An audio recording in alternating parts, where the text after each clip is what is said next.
আসসালামু আলাইকুম রহমতুল্লাহি ওবরকাতু।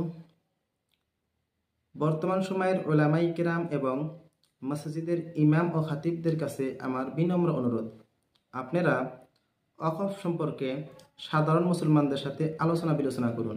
যেহেতু সাধারণ মুসলমান জানেনই না ওয়াকফ কি, অথচ ওয়াকফ এটি একটি শরীয়তের অংশ, আর শরীয়তকে রক্ষা করা আপনার আমার দায়িত্ব।